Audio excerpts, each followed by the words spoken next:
Hello, and welcome to Turtle Tea Time. My name is Mel, and on this 0/first part 1 episode on the What This Pod series. The year is now 2025, which means that's the 60th anniversary of Gamera, the Kaiju franchise. HQ is, of course, a kaiju-oriented podcast, which means that I had some idea in my head that it would be nice to cover the Gamera movies in some form at some point. But then last year I kind of realized, oh yeah, the 60th anniversary is coming up, and also, coincidentally, there's exactly 12 movies, like the months in the year. And so a podcast idea was born. That said, given all the stuff we do already, like, skipping the queue and detour and stuff, I didn't want to give Brad and Red more work than they already need to do for the pod. So I was like, okay, I'm gonna do this as my own pet project kind of thingamajig. And I did want to try and find someone to do it with me. And for a long time, I couldn't. So I thought, I'm just going to do this solo, aren't I? And that was going to be a plan until, like, the last minute when my friend Katherine came in clutch, and it was like, yeah, we can do that. And so next time, she'll be joining me for when we actually talk about the movie. But as luck would have it, she's busy until February, so we can't do the January episode until February. Oops. So I'm cheating. And that's why I'm doing this episode, so I can put something out in January. And so this is going to be a sort of prehistory of Gamera. Because I was already kind of thinking that, like, some of the background of, like, the studio, Daiei involved, and all that stuff, was going to be make the production history stuff for the first movie a bit long anyway. And maybe it was worth splitting off to begin with. But now with the recording schedule the way it is, I figured, yeah, I may as well just do it anyway. In terms of sources, of course I'll use my beloved Too Much Wikipedia, including Japanese Wikipedia, DeepL, but also a bunch of links, which I'm putting in the description, and I use a fair bit. Some information prompting as well, from some of the bonus features included in the Arrow Video Gamera releases, including, like, videos narrated by apparently kaiju historian August Ragone. So if you have those DVDs, you can check that out. Blu-rays, I guess. So, Gamera. Obviously, we're going to get into the history of Gamera, the movies themselves, and all his fanciful friends as we go through the show. So in the meantime, this will just be, a prehistory, a prologue of Gamera. So we'll leave the turtle part of Turtle Time until next time.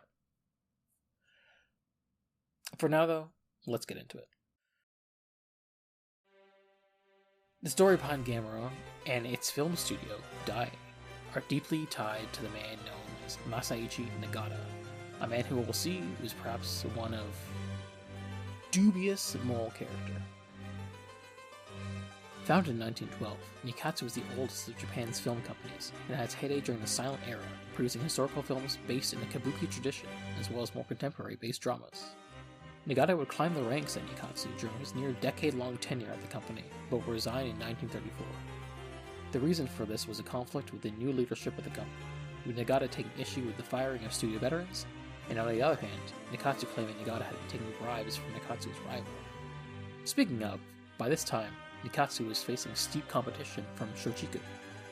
Shochiku actually predated Nikatsu as a kabuki theater company in the late 1800s, but only began making films in the 1920s.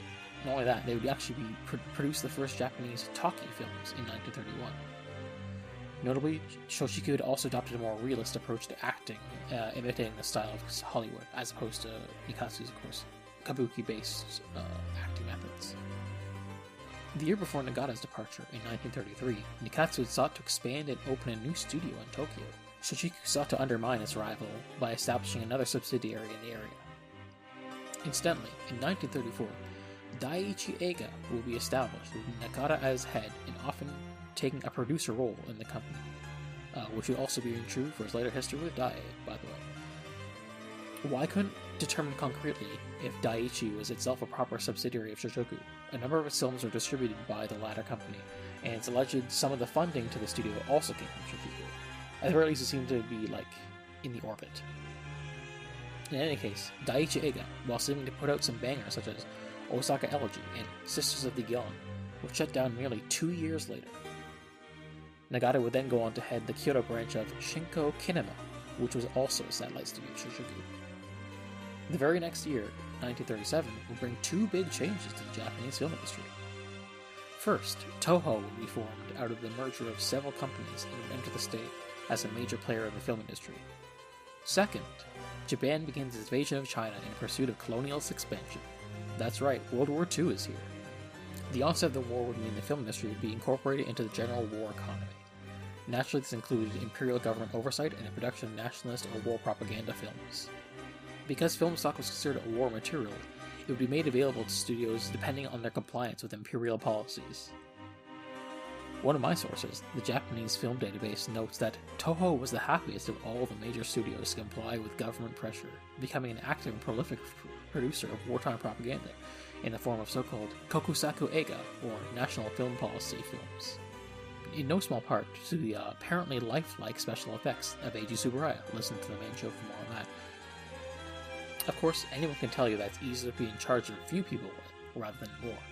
And this is just as much true of corporations, which are apparently legal persons under the law. To that end, the Japanese government sought to consolidate the film industry from, at that point, 10 major companies into 2, Shochiku and Toho. Under this plan, Shinko Kinema would be shut down, and Nagata realized he would be out of a job.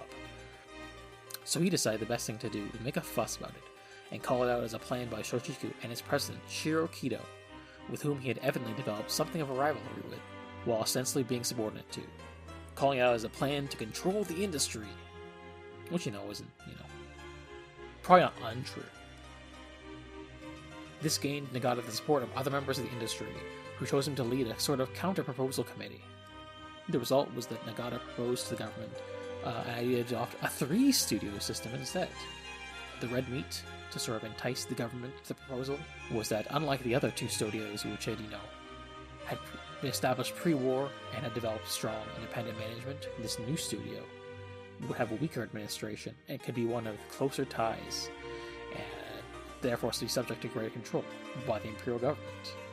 There's also, incidentally, rumors that he bribed some of the Information Bureau to get it passed. Who knows? ? Also put a pin in that. This new plan seemed to please basically everyone and was subsequently ratified. Everyone except the leadership of Nikatsu, which was currently under Kyosaku Hori. Nikatsu had currently been experiencing diminished success compared to its silent era heyday, and was to be merged into this new 3rd company along with Nagata's Shinko and a 3rd studio, Daito, which isn't actually that point. The issue from the perspective of Nikatsu's leadership was not only being forced to merge with the 2 weaker companies, but also the terms of the merger were based on production facilities, which meant that Nikatsu would not be adequately compensated for their large theater chains, because at this time, film studios also owned their own theaters. Don't you love monopolies? This butting heads with the powers that be resulted in the purposeful devaluing of Nikatsu in retaliation at the time of the joining of the assets, and with that, Shinko instead was given the dominant position in the new company. Therefore, on January 27th, 1942, the Daiei Nippon Film Company, later renamed to Daiei for short in 1945, was founded with Nagata as its chief executive.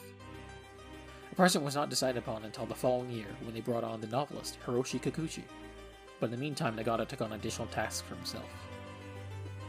Additionally, perhaps as compensation, Nikatsu was able to continue existing as a separate corporate entity through the separation of its theater chain from its production side facilities.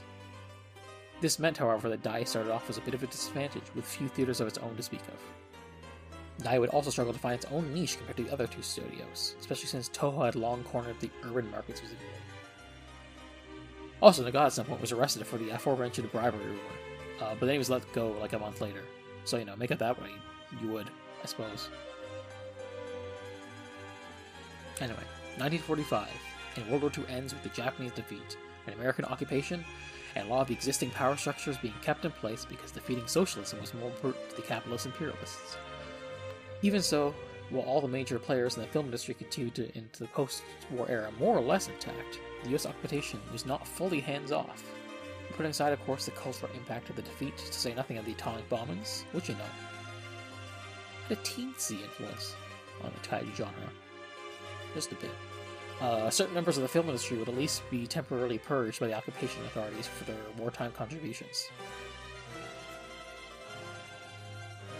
This, of course, happened to Eiji Tsuburaya, who would actually briefly work with Daiei during his temporary blacklisting from Toho to produce 1949's The Invisible Man Appears, one of Daei's earliest special effects films. Nagata was also subject to purging in 1947, not long after he assumed the presidency of Daiei, though he returned to his position for the following year. Naturally, nationalist and propaganda films, including many period films, were also banned by the occupation government. This didn't bode well for Daiei, which was the youngest of the existing studios and had previously set itself up as sort of a, the semi-official bootlicker wing of the Japanese government, and, served its role dutifully, and also whose Kyosu would basically super specialize in period films exclusively. Last point, Nagata probably also shot the company in the foot by, at some point, dismissively stating, well, contemporary dramas are doing well, so maybe we don't need period drama stars anyway, and pissed off a bunch of the core studios talent that left in protest. So, that combined with all this lacking in theaters meant Daiei was in a bit of a tight spot. In order to win audiences, Daiei tried to set itself apart with some sensationalism, such as with kissing scenes and stories of adultery. Oh, scandalous. Couldn't really find a clear read of how successful this actually turned out to be, and how much, maybe this contributed to Nagata's earlier foot-and-mouth comments. But, they were trying. They had Tsuburaya on for a little bit. He made, around 5 films with them. Notably, The Invisible Man Appears seems to be Japan's first sci-fi film, so, that's a milestone for Daiei. One of many, it turns out. Moving right along. Go into the 50s. The still fledgling Daiei needed its big break, and as luck would have it, it would get it from, similar to Tsuburaya, another brief collaboration with a completely different one of its rival Toho's talents.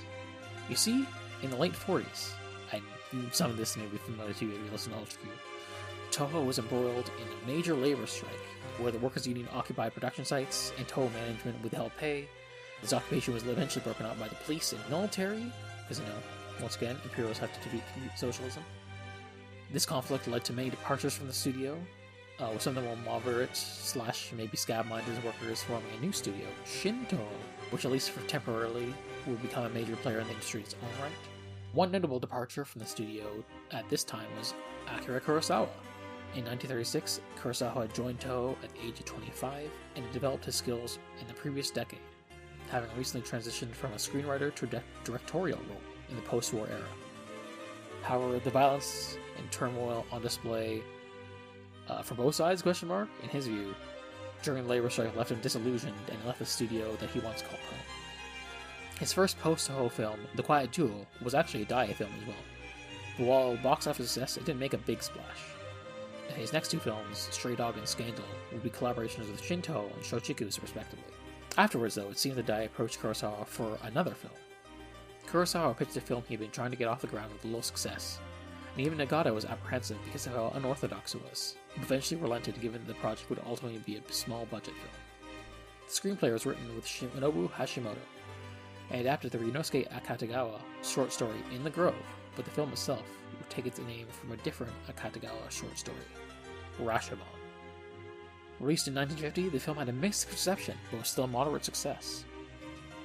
However, the film caught the eye of Giuliana Stramagoli, a businesswoman involved with the Italian film industry and based in Japan. Unbeknownst to Kurosawa, she managed to twist Nagata's arm into submitting the film to the Venice Film Festival. Nagata, who was one of the few in the industry who had actually traveled abroad, had developed a sense that the rest of the world was completely ignorant of Japan's history of film, was anxious about how such a movie would be received, especially because he didn't even like the movie himself. To the surprise of everyone, however, Rashomon's showing in Venice in 1951 received critical acclaim. It even won the highest award at the festival, the Golden Lion, and it also brought Japanese cinema to the attention of broader foreign audiences for perhaps the first time. While Kurosawa would by and large return to Toho for the rest of his career, there was an irony to the fact that his collaboration with at least relatively underdog studio Daiei had propelled him to the world stage. Meanwhile, Nagata became a bigger fan of the movie in light of his success, and embraced it in such a way that he basically attributed Rashomon's accomplishments to himself, for allowing the movie to get made in the first place. He also kept the original Golden Lion trophy in his office, and provided Kurosawa and the other members of the crew replicas. Understandably, Kurosawa reflected back on Nagata's attitude with disdain, even going so far as to state in a 1992 interview that Nagata was the exact kind of guy that Rashomon was doing commentary on. It's also probably worth noting that Rashomon was one of the few Daiei films where Nagata was not in the producer role. Anyway, given his new attitude, Nagata sought to follow up on this success, and he greenlit and produced Teinosuke Kinosagawa's Gate of Hell, seemingly against the opinions of everyone else at Daiei. This was another period drama, but this one is notable for being the first Japanese color film to be distributed to foreign audiences. Color films in Japan were pioneered by Shochiku with the 1951 film Carmen Comes Home, but Daiei's experience with color films have thus far been of mixed quality. Still, perhaps seeing where the winds were going with the industry, Nagata adopted Kodak's Eastman color technology and had the film shown to test audiences in the United States. This paid off, and Gate of Hell seemed to repeat the success of Rashomon and won awards at the Cannes Film Festival, though once again domestic critics were less impressed. Daiei soon became the first studio in Japan to adopt color production as a core pillar of their output, as opposed to simply being on an experimental basis. Incidentally, during this period, Daiei was also responsible for coining the term Golden Week. This stretch of holidays at the end of April and beginning of May was put into effect with the 1948 National Holiday Law Act. Naturally, with this lengthy holiday period, people were eager to spend that time on recreation, such as going to the movies. Seeing that this week was the period which would see the highest ticket sales, Daiei's managing director Hideo Matsuyama came up with the name Golden Week in reference to the golden hour on the radio, which is the period of peak listenership. Also, at some point in 1949, Nagata purchased a baseball team and named them the Daiei Stars. I don't actually need to go down that rabbit hole, but it's funny and worth mentioning that on top of the film stuff, Nagata also had a lengthy career as a baseball manager, to the extent that he was inducted into the Japanese Baseball Hall of Fame. Also, it maybe says something about how loose the guy is with money, which may be important in the future. Who can say? Anyway, at this point, Daiei seemed to be riding high, following a strategy of putting out a number of period films that were deemed, at least internally, to toe the line between orderly enough for Japanese audiences and exotic enough for foreign audiences. For a while this seemed to work, but would not last, as Daiei appeared to take a seller over substance / quantity over quality approach that quickly meant that Daiei's ready for export period films weren't really appealing to anyone.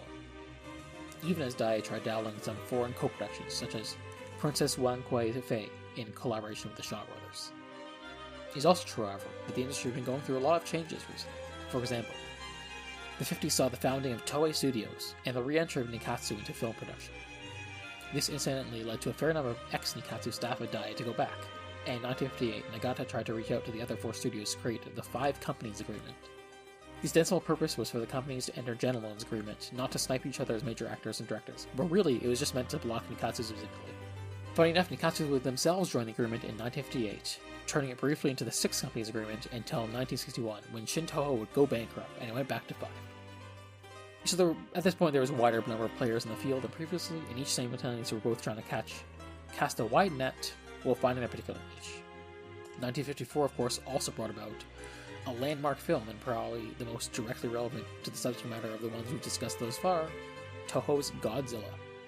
Given the Subaraya connection, we've already talked about Godzilla, and the people made it a lot on the main pod a great deal, so I won't get into it here, and it's not like Godzilla needs an introduction anyway.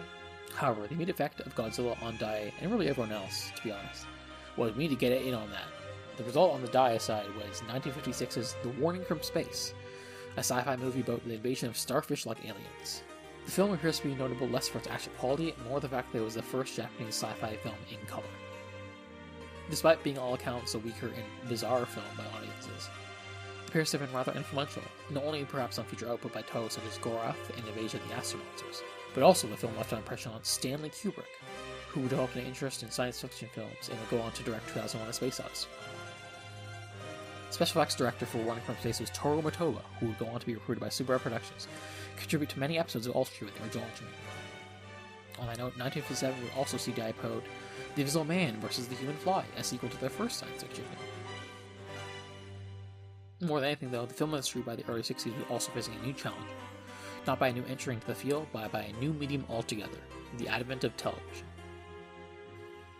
Once again, the rise of television, and TV production as a sort of blue ocean alternative for previously established members of the film industry, has been discussed a lot on the main show, as it is directly relevant to the development of Ultra Q and other 60s Ultra Series shows, so you can listen for more of that there. However, from the other side of the aisle, the ability to watch programming in your own home was a real challenge to film studios, who had to entice audiences to come out and pay to go to the theaters. For starters, the 5 companies agreement turned into an anti-TV alliance, with major film companies all restricting the airing of their films on television networks, as well as even the appearances of their signed-on actors, which forced TV networks to seek out new talent for their shows. As for their theater offerings, many film studios adopted a double feature approach. For whatever reason, though, Nagata really hated double features and passed on doing that. Instead, he once again looked overseas to Hollywood for inspiration. How are they meeting the challenge brought on by TV? The answer? Go big or go home. Widescreen on 70mm film, bigger than you get on a TV screen. Big elaborate sets with thousands of extras, the most lavish reductions the hegemon of global capitalism could buy. And grand sweeping narratives to match and keep you glued to your seats. We're talking 3 to 4 hour epics of historical and even biblical proportions here. The Ten Commandments, Ben-Hur, Spartacus. These are the movies Hollywood were putting out to get audiences to go out to theaters and make movie going an event. So naturally God was like, oh yeah, we should do that too. The result was that Daiei put out similar epics of its own. Daiei had previously put out one such film, Nichiren and the Great Mongol Invasion, in 1958. For these next 2 films, however, they would go so far as adopting 70mm film for production. First, 1961's Buddha tells the story of Prince Siddhartha as he seeks a higher purpose and gains enlightenment as the Buddha, as well as a series of vignettes of those influenced by his new faith. This movie was prompted by Nagata himself being a staunch Buddhist, particularly of the Nichiren sect, which probably inspired the previous movie too. Although the movie appears to have been controversial with Buddhists upon its release. Filmed in Super Technorama, the movie also required Toru Matoba to transfer in from Tokyo to help build a new special effects team at the Kyoto studio, since they didn't really have one there. Second, 1962's The Great Wall chronicles the rise and fall of Qin Shi Huang, founder of the Qin dynasty and the first emperor of China. This one I found a lot less production for on, but they did make a life-size model of the Great Wall of China. At least a section of it, obviously, not the real thing. And also had thousands of extras, so, clearly falling off the, Ben-Hur footsteps there. These 2 movies were ultimately a success. Clearly, there's something to the special effects blockbuster thing. On that note, 1962 would also see Daiei release another important special effects film, The Whale God. Based on a novel by Koichiro Uno released the previous year, which itself appears to have taken clear inspiration from Herman Melville's Moby Dick. This black and white film focuses on a fishing village terrorized by a seemingly immortal whale and the efforts of the 2 rival protagonists to kill it. What makes this movie notable is that while it's not what one may call a conventional kaiju movie, it's still clearly playing in that space, albeit in a historical setting.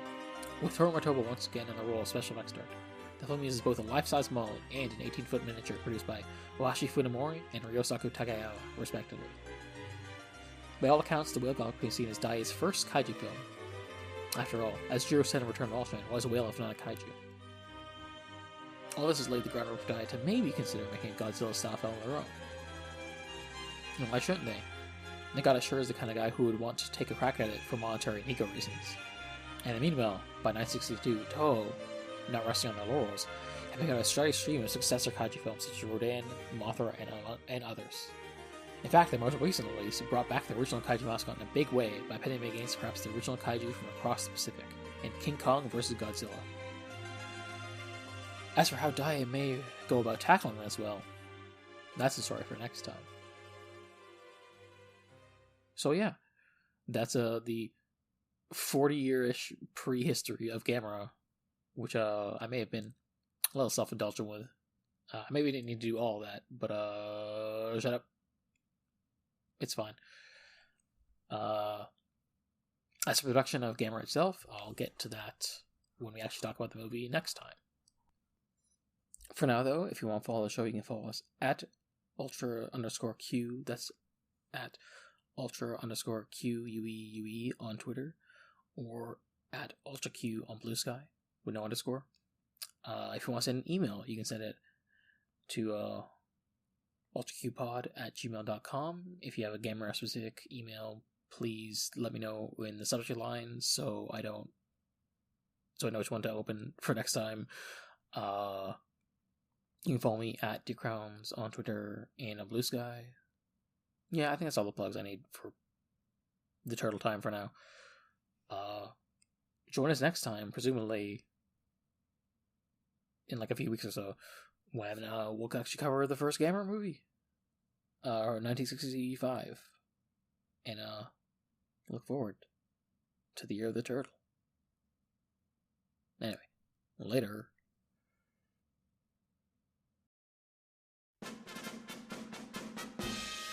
But now with the recording schedule the way it is, I figured, yeah, you may as well just go ahead and do this.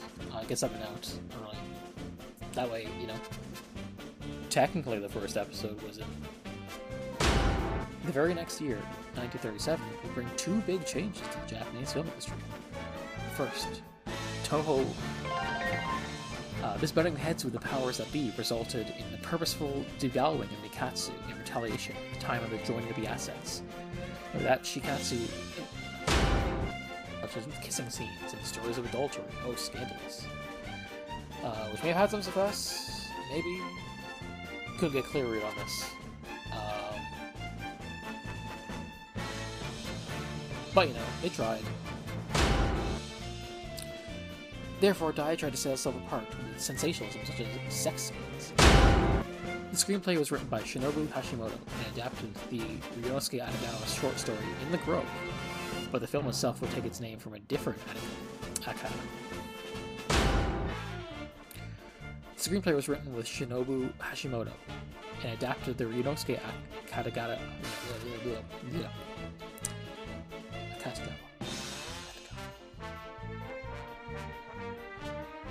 The screenplay was written with Shinobu Hashimoto and adapted the Ryunosuke Katagawa. God, fuck.